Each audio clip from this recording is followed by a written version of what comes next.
جس کا ذکر عبادت، جس کو دیکھنا عبادت، جس کے ساتھ ساتھ چلے حق، جس کی پاکی کا گواہ خود رسول خدا، جس کو ستانا نبی کو ستانا،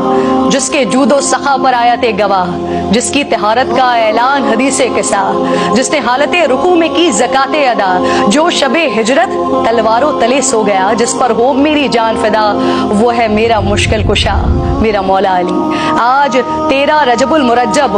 وہ مبارک دن جب آغوش مصطفیٰ میں ابو تراب آئے، بندگان خدا کو خلیفہ، اہل ولا کو مولا، ید اللہ من اللہ عین اللہ وجہ اللہ لسان اللہ اسد اللہ، فاتح خیبر حیدر کرار، باطل کے لیے تھا جو شعلہ بار، امیر المومنین امام المتقین، ریاست مدینہ کے چوتھے خلیفہ۔ حضور نے کہا جسے بہترین بستر مرگ پر بنا جو امین، جس کی شادی کا فیصلہ ہوا عرش بری، 40,000 فرشتے تھے حاضرین، جس کی عداوت ہے قابل نفرین، ذہانت میں بے مثال، بہادری اور شجاعت میں باکمال، چیف جسٹس آف ریاست مدینہ،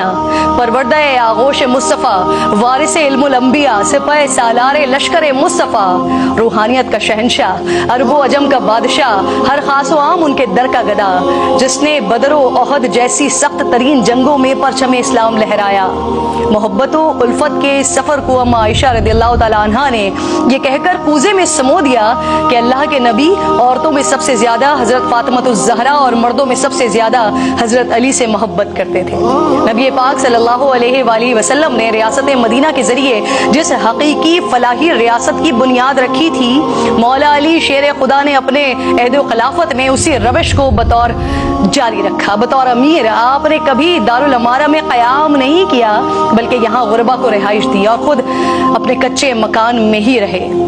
قومی خزانے سے، حکومتی خزانے سے ایک پائی اپنے اہل خانہ کے لیے یا اپنے لیے کبھی خرچ نہیں کی۔ کئی بار تو نوبت یہ آ گئی کہ کپڑے اور غذا خریدنے کے لیے آپ کو اپنی تلوار اور زرہ تک فروخت کرنی پڑ گئی۔ چشمے فلک نے وہ نظارہ بھی دیکھا کہ مسلمانوں کا خلیفہ جو کی روٹی پانی میں ڈبو کر کھاتا تھا، اور روٹی بھی جو اس قدر خشک اور باسی کے ہاتھ سے ٹوٹتی نہیں تھی۔ آپ اسے زانوں سے دو لخت کیا کرتے تھے، اور جب کسی نے حیرت سے پوچھا کہ یا امیر المومنین آپ روٹی کے خشک ٹکڑے کھا رہے ہیں، تو فرمایا رسول خدا صلی اللہ علیہ وآلہ وسلم اس سے بھی زیادہ سوکھی روٹی کھایا کرتے تھے، اور میرے کپڑوں کی بنسبت زیادہ کھردرے کپڑے پہنا کرتے تھے، اور اگر میں نے حضور کے طریقے کو چھوڑ دیا تو ڈر ہے کہ میں ان سے بچھڑ جاؤں گا۔ البتہ خود جو کی روٹی کھانے والا اور پھٹے ہوئے جوتے کو سی سی کر پہننے والے حاکم کا رعایا کے لیے دستور یہ تھا کہ مسکینوں کو تلاش کر کے ان کو سوال سے بے نیاز کرتے تھے،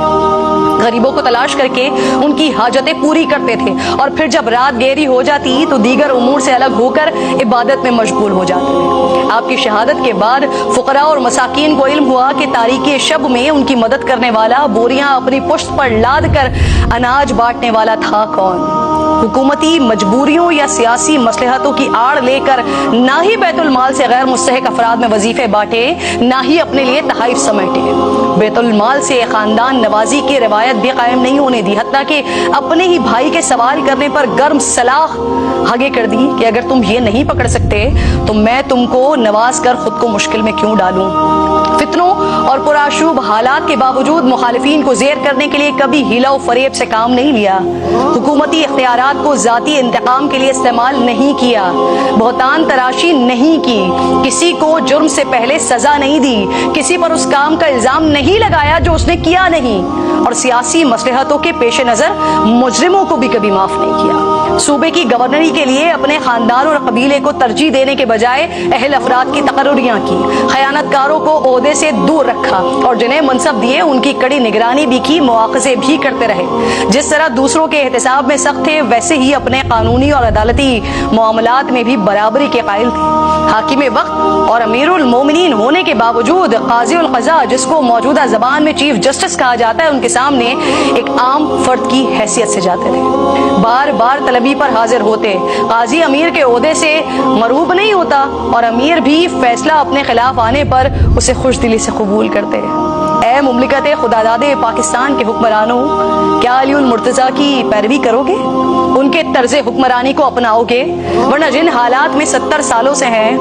مزید 70,000 سال بھی رہ سکتے ہیں۔ امید اور دعا یہی ہے کہ اللہ مجھ سمیت تمام اہل منصب کو خلفائے راشدین اور اہل بیت و اطہار کے طریقہ کار پر چلنے کی توفیق عطا فرمائے۔